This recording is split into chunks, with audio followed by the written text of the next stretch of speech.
Sud Radio, Osez investir, Thomas Binet. Bonjour Thomas. Bonjour Jean-Marie. Où placer votre argent? Comment le placer? Qu'en faire? On parle de quoi aujourd'hui? Eh bien, le conseil de la semaine, comment investir dans les micro-appartements? Ensuite, notre invité Jean-Luc Guittard, directeur général de Consulting Group, spécialisé dans l'immobilier d'investissement.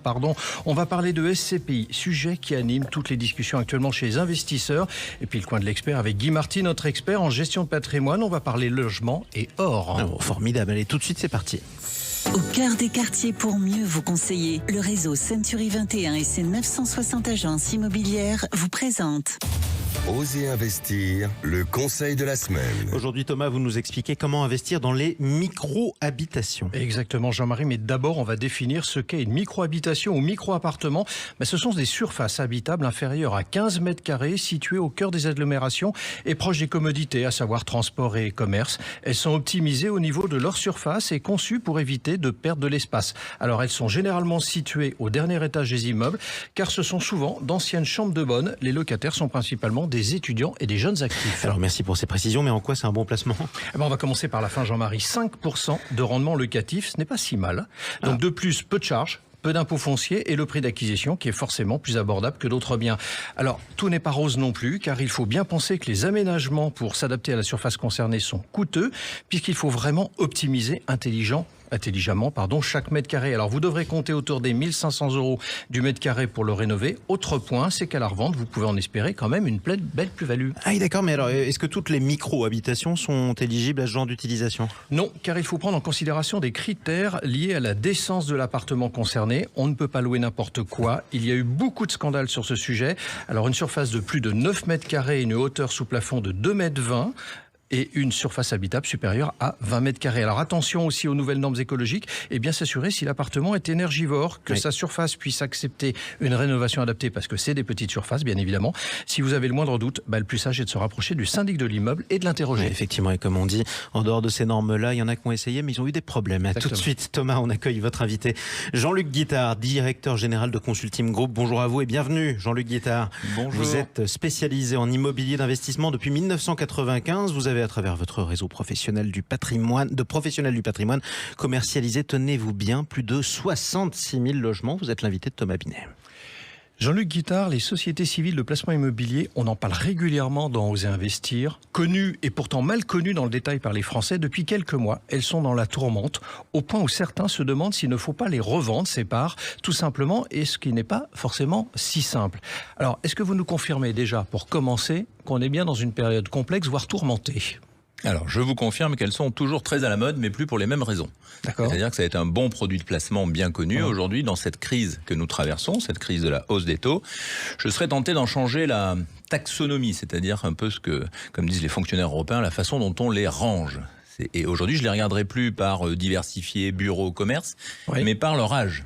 Finalement, je les regarderai entre les vieilles SCPI et les jeunes SCPI, ou plus exactement les anciennes et les nouvelles. Alors ça c'est intéressant parce que jeunes et anciennes, vous les opposez donc, mais dans l'horizon temporel, ça veut dire quoi concrètement ? Ça veut dire que les investissements qui ont été faits sur les nombreuses années qui se sont écoulées l'ont été dans le marché de l'époque. D'accord. Aujourd'hui, beaucoup de choses ont changé. Le taux sans risque, il a cru de à peu près 3%. L'État français se finançait à 0, il se finance aujourd'hui à 3. Et donc ces 3%, il faut bien les rajouter au rendement immobilier pour qu'on retrouve à peu près l'équivalent. Sinon, tout le monde ira acheter des obligations d'État. Eh bien, sur un immeuble de 10 millions d'euros de valeur qui produisait un loyer de 450 000 euros, 4,5% de rentabilité, pour aller chercher 7%, vous divisez 450 000 euros par 7%. Et ça fait une baisse de 36% de la valeur. C'est ça aujourd'hui qui fait que on entend beaucoup parler de ces baisses de valeur de part, de toutes ces discussions, parce que la hausse des taux a cette conséquence tout à fait directe. C'est mécanique. Mais quand vous dites jeune versus vieille SCPI, il y a une date charnière, il y a une période charnière qui a permis de basculer l'un l'autre ? Je pense qu'à partir du Covid, on rentre dans un univers d'investissement, une période d'investissement qui est un peu différente. Il y a donc, plus de méfiance. C'est Covid. À partir du moment où ça se passe, on est dans les jeunes SCPI, donc toutes celles après 2021 ?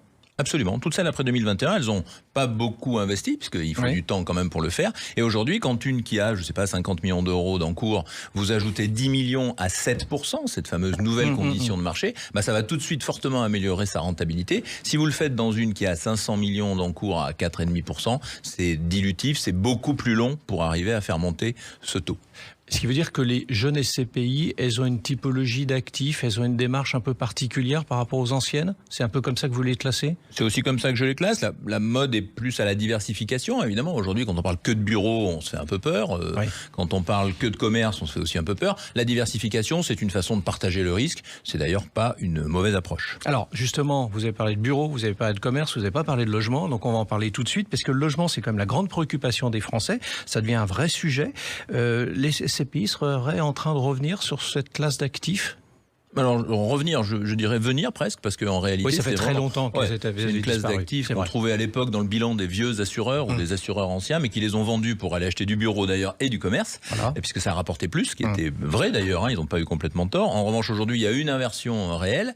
Simplement, on rentre dans une crise du logement qui, pour moi, est sans doute la plus forte qu'on ait connue. La dernière, je pense que c'était la Deuxième Guerre mondiale, où ils ont détruit à peu près 2 millions, finalement, d'habitations.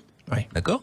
Aujourd'hui, si on regarde depuis une dizaine d'années, tout ce qu'on n'a pas produit, cette fameuse barrière à 500 000 logements annuels dont on peut discuter, mais si on la prend comme référence, on en a à peu près détruit 2 millions. Donc il nous faudrait peut-être un petit plan de reconstruction. Alors, c'est pas le tout de vouloir venir ou revenir, on se mettra d'accord sur le verbe, dans cette classe. Faut-il pour autant qu'il y ait du stock, pour autant qu'il y ait des programmes en prévision ?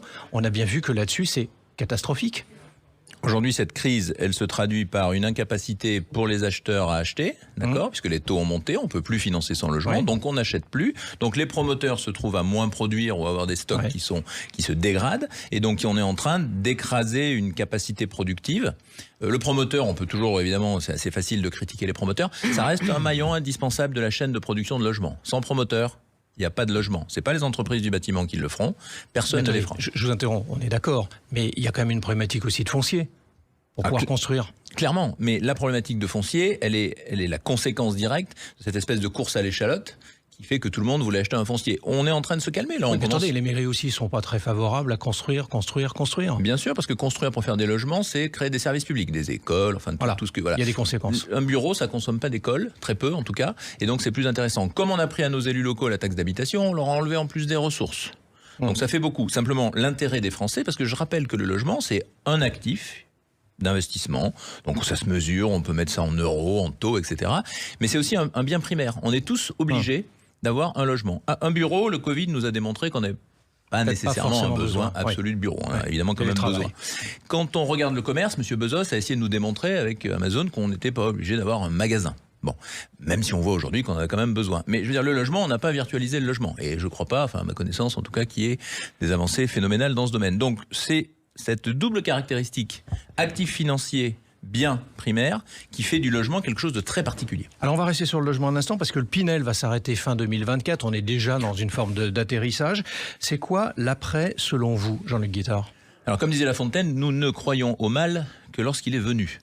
Ça fait quand même des années, c'est dans l'hirondelle et les petits oiseaux, mais ça fait des années quand même qu'on sait que cet avantage fiscal est raboté, discuté, rediscuté, mis en cause. Bon, ben c'est la fin.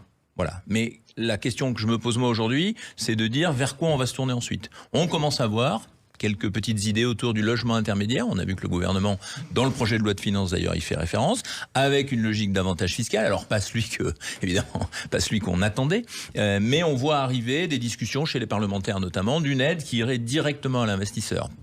À quoi on répond finalement ? Le gouvernement ne veut plus distribuer des aides directement. Il veut les distribuer en passant par des domaines. Dans tous les domaines, oui, je pense que c'est une mode. Donc comme il veut les distribuer par des institutionnels, il essaye de faire un assemblage où les institutionnels n'y mettront pas leur argent, mais constitueront la gestion finalement de ces véhicules en logement intermédiaire, et c'est bien des particuliers qui viendront investir. C'est ça le sujet. On vous réinvitera pour voir ce qui va se passer dans les prochains mois, puisque de toute façon c'est quand même courant 2024 qu'on en saura forcément plus. Merci Jean-Luc Guittard. Merci Jean-Luc Guittard. Je rappelle que vous êtes le directeur général de Consulting Group, spécialisé dans l'immobilier d'investissement. Tout de suite, on vous explique quelque chose. Intergestion REM, spécialiste de l'épargne en SCPI depuis plus de 30 ans, présente Sud Radio, Osez investir, Le coin de l'expert. Et il est toujours dans son coin, c'est Guy Marty, notre expert fondateur de pierrepapier.fr, qui est également notre expert en gestion de patrimoine. Vous allez aujourd'hui nous parler de logement et d'or. Oui, Jean-Marie, on va évoquer cela avec Guy Marty dans un instant, car l'actualité du logement est bien chargée. On vient déjà d'en parler il y a un instant justement, et notamment on voit la baisse des prix s'inscrire de plus en plus nettement dans de nombreuses villes et même à Paris. Alors, commençons justement par cela. Je ne vous demande pas des prévisions, car vous n'êtes pas devin, mon cher Guy, mais quand même, pouvez-vous nous dire sur cette tendance qui est en train de se passer ? Alors, puisque vous citez Paris, Thomas, oui. Nous avons donc franchi, dans le sens de la baisse, la barre des 10 000 euros du mètre carré. Oui, c'est vrai. Or, aujourd'hui, le lingot est à peu près à 59 600 euros. Vous savez, ce petit bout de métal jaune là qu'on voit parfois dans les films. Ça veut dire qu'aujourd'hui, avec près de 13 lingots d'or, vous pouvez vous acheter un appartement de 80 mètres carrés.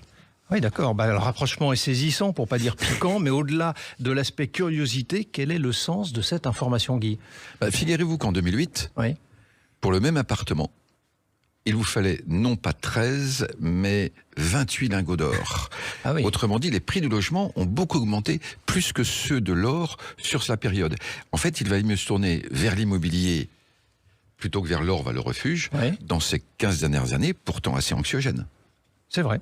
C'est vrai. Alors c'est intéressant sans aucun doute, mais il y a une logique à comparer les prix de l'immobilier et ceux de l'or. C'est votre démarche de ce matin, mais pourquoi ? Oui, il y en a une. Parce que dans le prix du logement, il y a deux composantes. Il y a la première composante qui est l'offre et la demande. Et il y a la deuxième composante qui est un certain sentiment de sécurité, donc, il faut bien le dire, une valeur refuge. À long terme, donc, le prix de l'or et ceux du logement, finalement, sont assez parallèles. Ainsi, en 68, donc il y a 55 ans, il fallait, comme aujourd'hui, 13 lingots d'or pour acheter le même appartement de 80 mètres carrés. Alors, votre conclusion, mon cher Guy, on en arrive à quoi, au final ? Alors, ça veut dire que si le logement baisse dans les circonstances actuelles, de toute façon, c'est un bon investissement à long terme. Et si l'or se mettait à monter brutalement, de toute façon, il redescendra un jour. Ce qu'il faut se dire, c'est que le long terme est parfois bien long, mais de toute façon, on va vivre longtemps. C'est ce que disait Woody Allen, je m'intéresse à l'avenir, parce que c'est là que je vais habiter. Alors, ça console peut-être pas les souffrances d'aujourd'hui, mais ça nous donne un peu d'espoir. Merci Guy. Je vais vous appeler Oncle Picsou, Guy Marty. Merci beaucoup. Merci Thomas Binet. On vous retrouve dimanche prochain sur Sud Radio. Merci.